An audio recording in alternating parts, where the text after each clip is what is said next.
선덕여왕. 승만공주가 바람에 날려 떨어진 꽃잎을 밟으며 사뿐사뿐 걸어왔어요. 덕만 언니!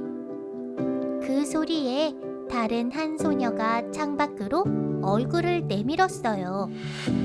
진평왕의 딸 덕만공주였지요. 덕만공주는 책을 덮으며 빙긋이 웃었어요. 책 읽기를 좋아하는 덕만공주는 지혜로운 공주였어요. 진평왕은 여러 딸 가운데서 덕만공주를 가장 아꼈어요.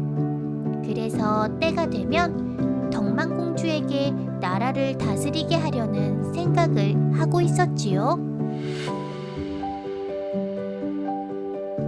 덕만공주의 조카인 김춘추의 생일날. 김춘추의 집 앞은 축하 인사를 하러 온 귀족들로 시끌벅적했어요. 이윽고 화려한 가마를 타고 진평왕과 덕만공주, 승만공주가 도착했어요. 귀족들이 뒤에서 수군거리기 시작했어요. 왕위를 이을 왕자가 없어 공주가 왕이 되다니 그건 말도 안 돼요. 덕만공주는 귀족들의 이런 수군거림을 모두 듣고 있었어요. 나는 반드시 훌륭한 왕이 될 것이요. 덕만공주는 이렇게 다짐했어요. 김춘추가 진평왕과 덕만공주에게 의젓하게 인사했어요. 그러자 진평왕이 말했어요. 춘추야, 내가 죽은 후에 혹시 덕만공주가 왕이 되는 것을 반대하는 세력이 있다면 네가 막아주겠느냐? 옆에서 조용히 듣고 있던 김춘추가 씩씩하게 말했어요. 덕만 이모님은 훌륭한 왕이 되실 겁니다. 제가 이모님을 지켜드릴 테니 염려 마십시오. 모두들 김춘추와 덕만공주를 흐뭇하게 바라보았답니다. 그러던 어느 해, 당나라 황제가 그림과 꽃씨 한 봉지를 신라에 보내왔어요.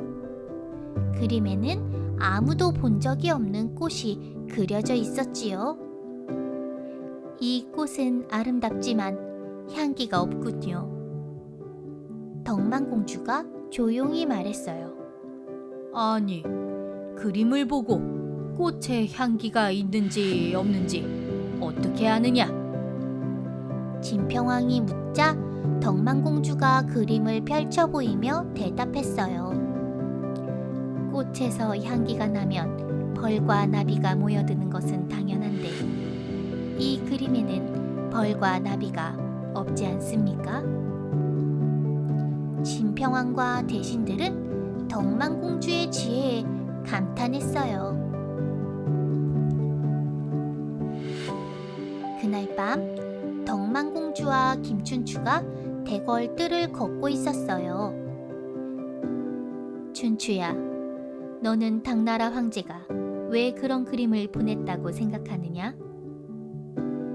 갑작스러운 질문에 김춘추는 고개를 갸우뚱했지요. 덕만공주가 나지막한 목소리로 말을 이었어요.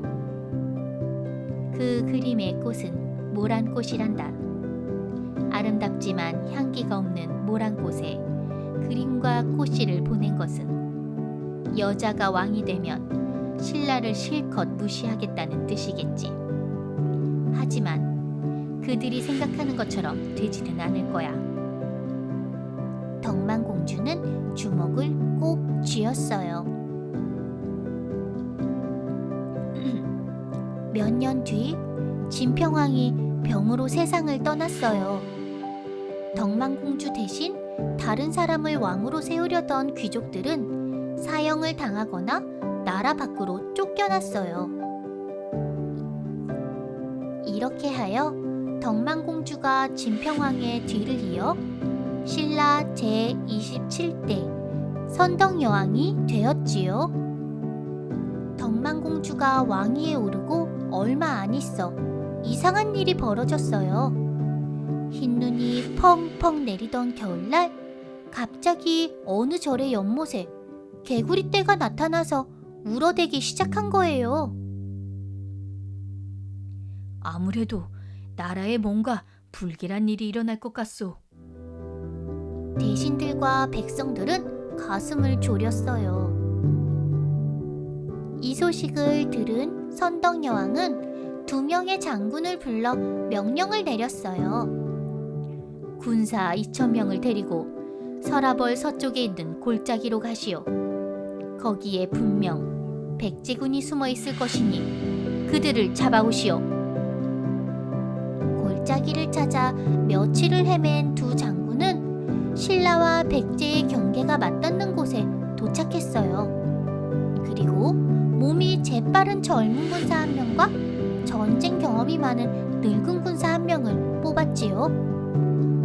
마을 사람처럼 차려입고 주변을 다니면서 백제군이 숨어 있는 곳을 찾아보아라. 2명의 군사는 나무꾼 차림을 하고 골짜기를 샅샅이 뒤졌어요. 한참을 찾아다니던 두 사람은 드디어 골짜기 깊은 곳에서 낯선 군복을 입은 군사들을 발견했어요. 늙은 군사가 속삭였지요. 저들은 백제군이야. 두 사람은 한 걸음에 달려가 백제군을 찾았다고 보고했어요. 두 장군은 바로 공격 작전을 세웠어요. 밤이 깊어지자 신라군은 공격 준비를 서둘렀어요. 아무것도 모르는 백제군은 세상 모르고 깊이 잠이 들어 있었지요. 신라군은 우렁찬 함성을 지르며 백제군이 숨어있는 골짜기로 달려갔어요. 신라군의 갑작스러운 공격에 백제군은 크게 당황했지요. 잠이 덜 깬 백제 군사들은 부랴부랴 갑옷을 챙겨 입고 무기를 찾았지만 때는 이미 너무 늦었어요. 백제군은 결국 신라군에게 항복할 수밖에 없었지요. 여왕 폐하 만세! 만세! 승리한 신라군은 골짜기가 떠나가도록 만세를 불렀어요. 이 소식을 들은 대신들이 선덕여왕에게 물었어요. 폐하, 백제군이 숨어 있는 것을 어떻게 하셨습니까? 그러자 선덕여왕이 웃으며 대답했어요. 개구리의 얼굴을 자세히 보면 투구를 쓴 군인의 모습과 닮았소. 그래서 나는 적군이 우리 신라를 공격해 올 거라고 생각했지요. 겨울에 내리는 눈은 흰색이고 흰색은 서쪽을 나타냅니다. 그래서 서쪽에서 적군이 쳐들어올 거라고 생각할 것이요. 대신들은 선덕여왕의 뛰어난 지혜에 감탄했어요. 여자가 왕이 되었다고 불안해하던 대신들도 점차 선덕여왕을 믿고 따르기 시작했지요. 선덕여왕은 여자만이 가질 수 있는 꼼꼼함과 세심함으로 나라를 잘 다스렸어요. 그리고 고구려와 백제의 침입에 대비해 군사를 강하게 훈련시켰지요. 또한 선덕여왕은 황룡사에 구축 목탑을 세웠어요. 목탑의 각 층은 신라를 위협하던 9나라를 의미하는 것이었어요. 선덕여왕은 신라가 이 9나라를 누르고 강한 나라가 되게 해달라는 소망을 담아 구축 목탑을 세웠던 거예요. 하지만 끝내 선덕여왕을 왕으로 인정하지 않는 사람이 있었어요. 바로 비담이라는 귀족이었지요. 비담은 자기가 왕이 되고 싶어서 군사를 모아 반란을 일으켰어요. 비담의 반란을 지켜보던 김춘추가 선덕여왕에게 말했어요. 저는 어릴 때부터 이모님을 지켜드리겠다고 맹세했습니다. 이제 그 약속을 지킬 때입니다. 김춘추는 신라 최고의 장수 김유신과 함께 군사를 이끌고 반란군 앞으로 나아갔어요. 비담이 이끄는 반란군의 공격에 맞서 김춘추의 군대는 격렬하게 싸웠어요. 여왕 폐하를 모욕하고 반란을 일으킨 자들을 용서하지 마라! 김춘추와 김유신이 한참 싸우고 있을 때 선덕여왕이 세상을 떠났어요. 선덕여왕의 유언에 따라 승만공주를 신라 제28대 진덕여왕으로 모셨어요. 반란군은 더욱 거세게 공격해왔어요. 오랜 전쟁 끝에 김춘추와 김유신은 반역자 비담을 사로잡았어요. 진덕여왕은 비담의 반란군 무리에게 엄한 벌을 내렸어요.